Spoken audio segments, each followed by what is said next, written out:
boa tarde. Bem-vindos a mais um programa de Economia do Real. Hoje temos o privilégio de ter connosco a primeira mulher magistrada portuguesa, na magistratura portuguesa, natural do Porto, licenciou-se em Coimbra e vive em Lisboa, a doutora Cândida Almeida.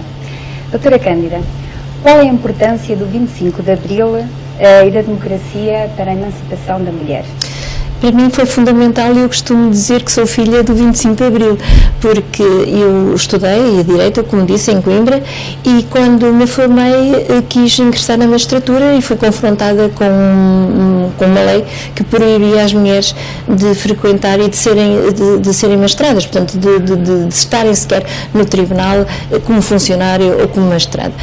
Fiquei obviamente frustrada, a minha vida até lá tinha sido de trabalho e de estudo, não me tinha percebido de uma norma, de uma lei tão iníqua e, portanto, fiquei muito frustrada.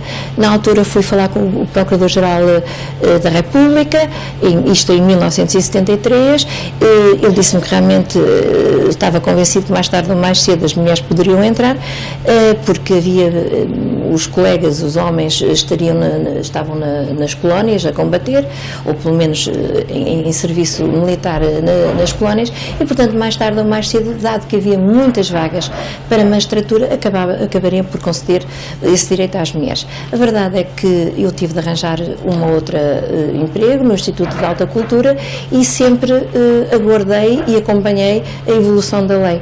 Só com o 25 de Abril é que realmente acabaram todas essas normas que faziam a diferença só pelo género. E, portanto, logo que saiu a lei em que acabava com essa diferenciação, essa proibição da mulher ser magistratura, eu concorri e fui colocada em Grândola. Portanto, para mim, pessoalmente, eu sou filha do 25 de Abril.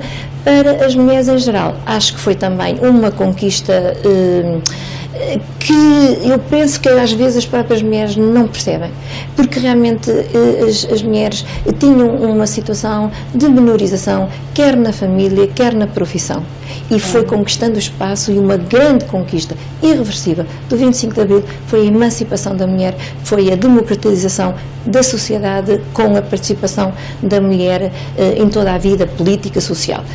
Haverá nichos em que isso ainda não acontece, mas nós vamos conquistá-los. Claro, sem dúvida. Porque é que os tribunais superiores ainda são um lugar hoje dominado por homens?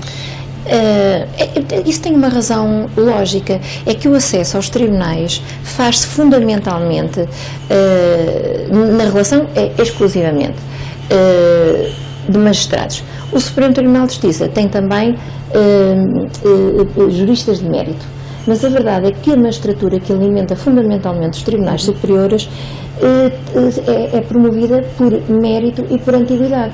Ora, se os mais antigos eram homens, porque as mulheres não podiam participar na magistratura, claro que estamos mais abaixo. Aí já não há diferença, não há diferença, nem exclusão. É uma mistura, portanto, da lei de mérito e de antiguidade que permite o acesso. Portanto, agora é que nós estamos a aceder à magistratura nos tribunais superiores. No tribunais intermédios da relação já há muitas mulheres e no Supremo começam agora também, já há juristas de mérito, mulheres, com muito mérito, obviamente, e magistradas de juízas e do Ministério Público que também estão a chegar. E não há qualquer, digamos, diminuição ou discriminação da mulher. É realmente o acesso que é feito desta forma.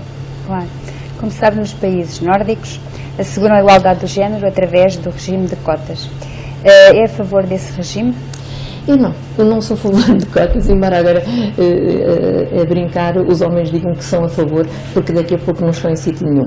Não sou, porque para conquistar a igualdade de oportunidades, a igualdade de intervenção na sociedade, nas profissões, etc., é preciso ser-se realmente um mérito. E as cotas não garantem isso. E, portanto, nós devemos conquistar e lutar por conquistar o nosso lugar por mérito e não por uma cota.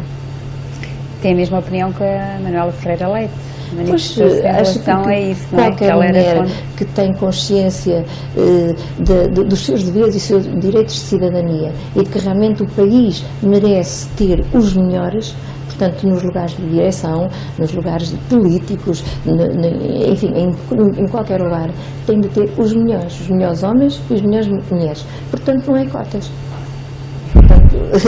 Fico muito satisfeita que a doutora Manuela Ferreira Leite também tenha essa opinião, porque é uma mulher de valor. Ótimo. Mudando aqui um bocadinho de assunto, diga uma coisa, toda a sua carreira na magistratura, não é, do Ministério Público, se orientou na área da criminalidade económica financeira para a perseguição dos chamados criminosos de colarinho branco, não é? Como está o crime económico hoje, presentemente, em Portugal, claro? Um esclarecimento. A criminalidade económico-financeira só nos últimos anos tem sido investigada. Portanto, no princípio, logo após o 25 de Abril, dadas as revoluções, dada até, inclusivamente, o atraso normal nas alterações das leis, porque tudo demorou muito tempo a alterar, foram alterados todos, desde a Constituição da República, que passou a ser uma Constituição democrática e muito progressista e muito humanista, às leis ordinárias, o Código Penal, o Código de Processo Penal, etc. Portanto, digamos que a realidade do crime económico-financeiro, pelo menos com a capacidade de ser denunciado e descoberto, porque ele havia anteriormente, mas não era investigado. Só começou a ser investigado muito depois de 25 de Abril, com as novas leis e com a liberdade, porque antigamente, se for a ver, não havia crimes de corrupção, nem se falava nisso, não é? Claro. Portanto, era tudo abafado. Portanto, a minha vida foi sempre dedicada à investigação, realmente. Tive uma passagem muito satisfatória, que para mim foi muito reconfortante e gostei imenso uma passagem pelos tribunais de trabalho.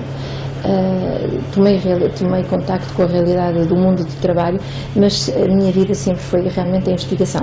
Investigação normal, que era do crime, do furto, do roubo, etc. O grande processo enfim, os dois grandes processos que mudaram, digamos, a minha vida, foi o processo das FPs-25, que era um terrorismo interno, e um célebre processo conhecido por Dona Branca.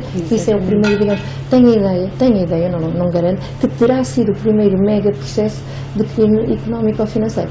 E realmente, dada a minha vertente de investigação e o meu gosto pela investigação, eu estive sempre nas áreas da investigação.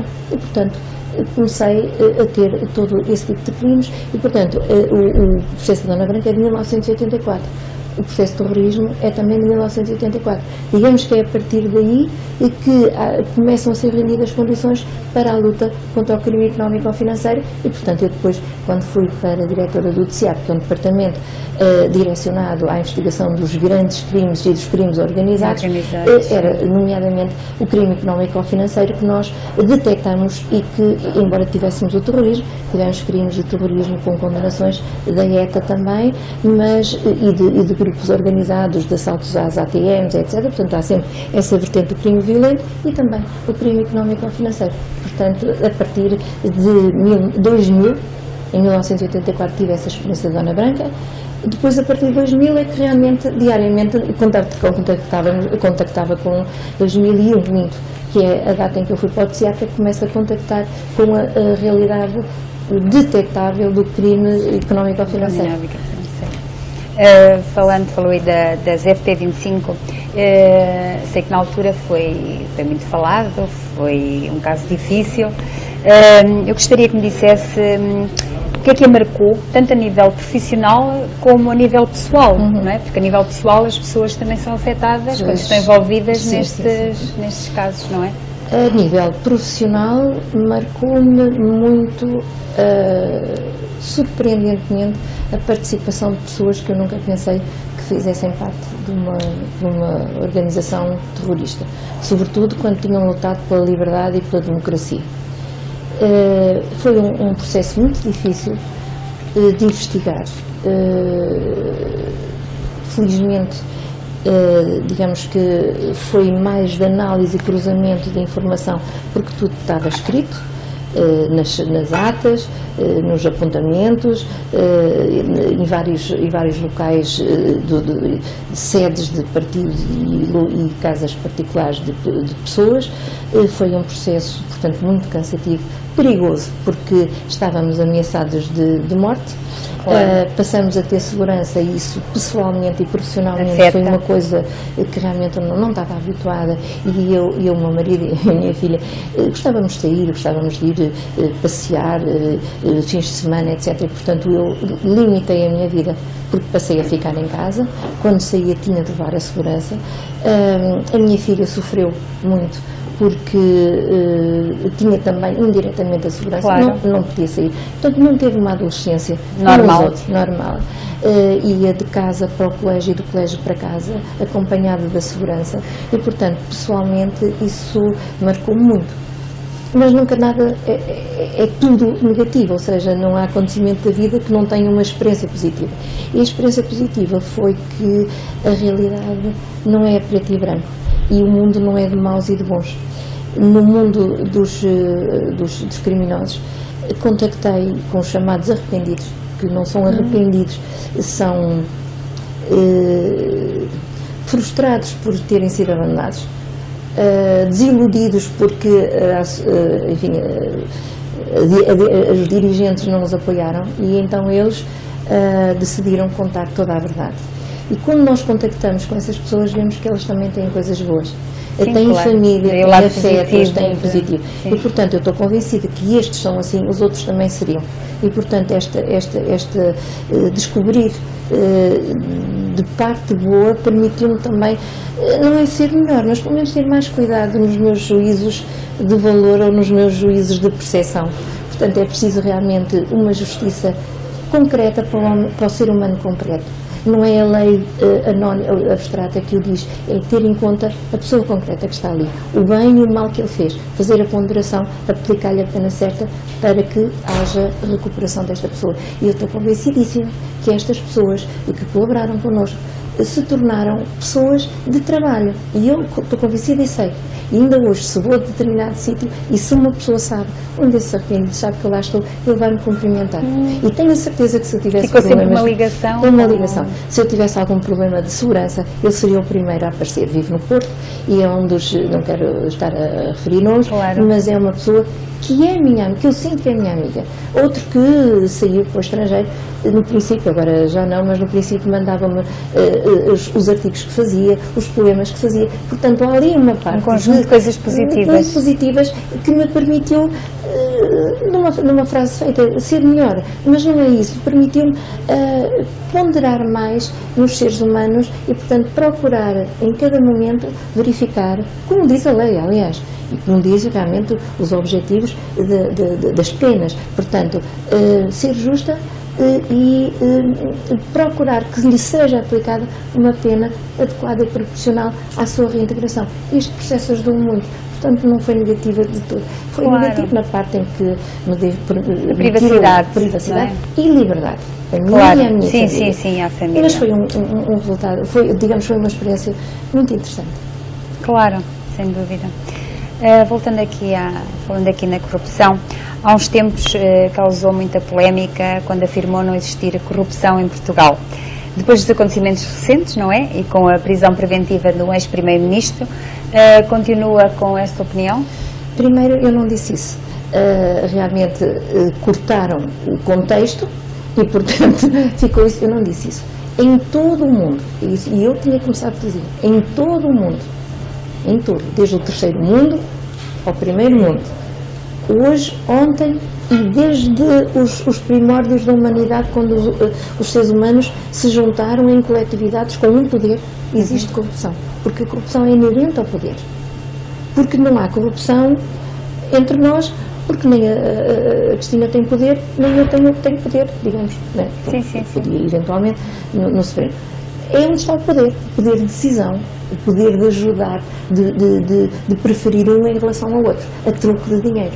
Portanto, obviamente, no poder político, no poder judicial, no poder, enfim, social, onde há poder pode haver corrupção. Portanto, obviamente, existe corrupção em Portugal. O que eu disse é que não, porque é negativo. E eu nunca fui negativista nem pessimista. Eu quero dar uma mensagem positiva. Portanto, o país que é pobre não é corrupto. O que existe é corrupção. E vamos com calma, sem cruzadas, combater essa corrupção. É isso que eu queria dizer.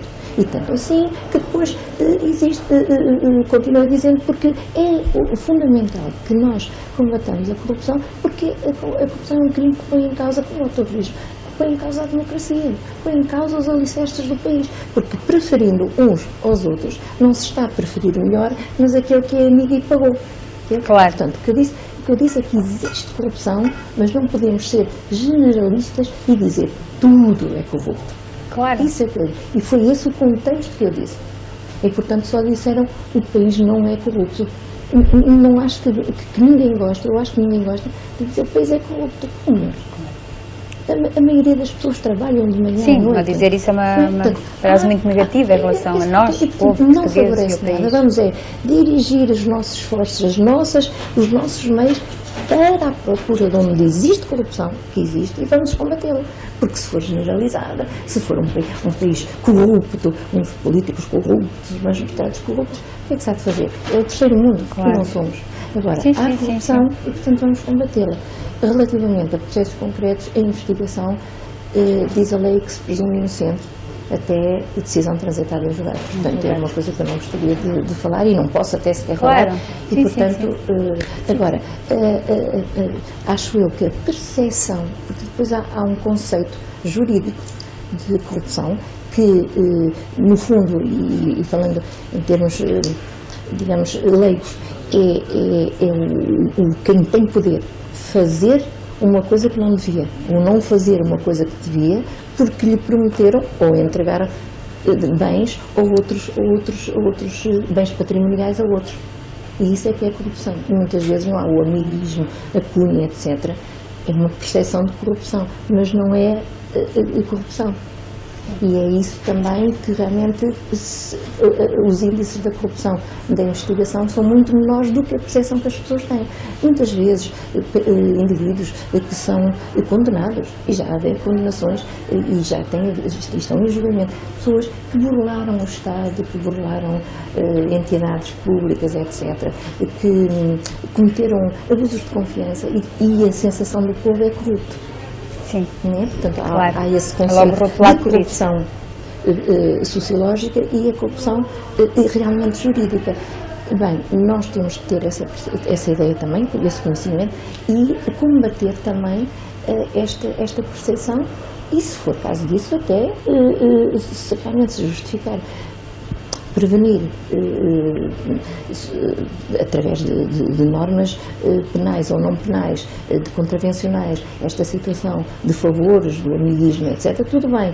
Agora, isso aumenta a ideia, a percepção de que existe corrupção. Existe, obviamente. Claro. Agora, sim. não posso, para mim, que sou uma pessoa que procura realmente o melhor para o meu país, eu não posso dizer nem aceitar que digo isto é tudo corrupto, isto é tudo corrupto. Aqueles que não são, nem que fosse meia dúzia, era injusto para eles. Era injusto, sem dúvida. Então acha que a corrupção e o tráfico de influências coloca em perigo a democracia? Com certeza. Coloca, e nessa intervenção eu dei exemplos, portanto, realmente só retiraram essa partezinha, porque, enfim, é o que chamava a atenção. Mas eu dei exemplos, por exemplo, se numa empreitada, num contrato para fazer um hospital, vamos procurar o melhor, ótimo, sabemos que as coisas vão ser bem construídas. Se for com corrupção, porque o candidato paga, primeiro fica mais caro. Porque pagando ele tem de ir fazer a obra mais cara, portanto o Estado perde. E não é o melhor, foi aquilo que pagou.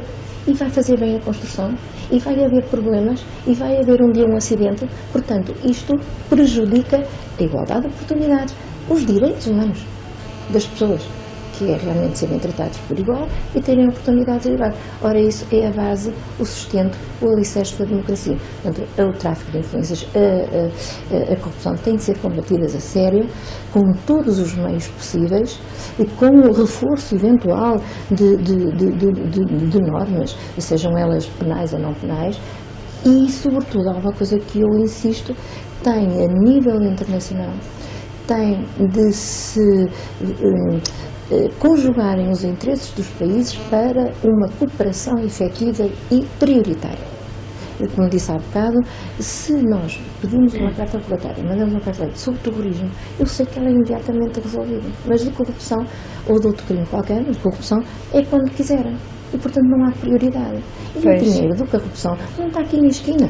Infelizmente, as pessoas não vão por aqui na esquina. Íamos lá, no banco da esquina, íamos lá e víamos que estava lá depositado.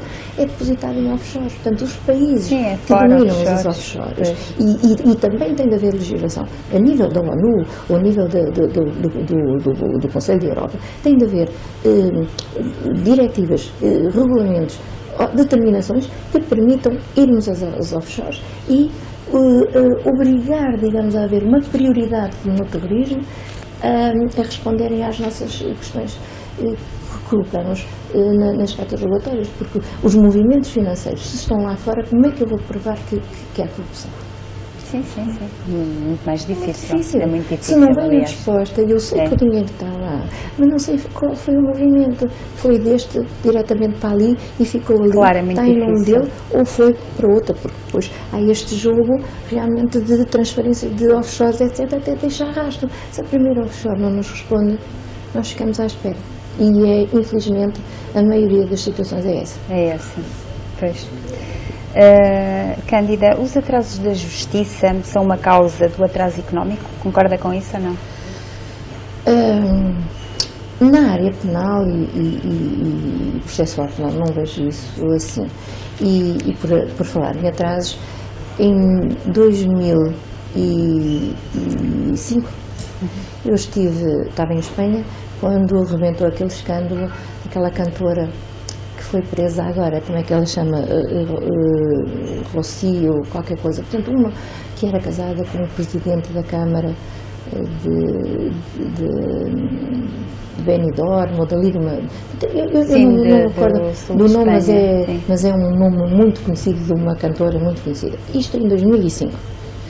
Só agora, 2014, princípios de 2015, é que ela foi condenada. Exato. Portanto, isto significa que realmente o crime económico ou financeiro não é do pé para a mão. Pois, tem de ser tipo formiguinha, trabalhando, acompanhando. É impossível haver rapidez na investigação criminal do crime de corrupção ou de tráfico de influência, até por aquilo que eu disse. É muito difícil. É um crime fechado, só entre 2 ou 3 pessoas, que normalmente são amigos ou conhecidos, têm interesses comuns, um em receber, outro em pagar para receber de outra maneira, e portanto não há, digamos, rastros. E portanto é preciso ser uma formiguinha, seguindo. Leva o seu tempo, não é? Leva o seu tempo. Portanto, na área criminal não me parece, até porque realmente não é isso que impede os negócios. Na área civil, pode ser, sim, porque se demorar a resolver um problema no civil ou no comercial, etc. Agora, os tribunais estão sobrecarregados de pequenas ações, de mensalidades dos telemóveis, de mensalidades dos cartões, de mensalidades disso. Isso enxameia de tal modo que realmente atrasa todo o processo. Claro. Portanto, aí deveria, enfim, é esse o caminho, haver uma secções especializadas só para os grandes negócios, e aí poderia haver mais rapidez, e os outros que empancam, que atrasam, e que são milhares. Há milhares de processos desses. Vão atrasando realmente a solução desses grandes negócios.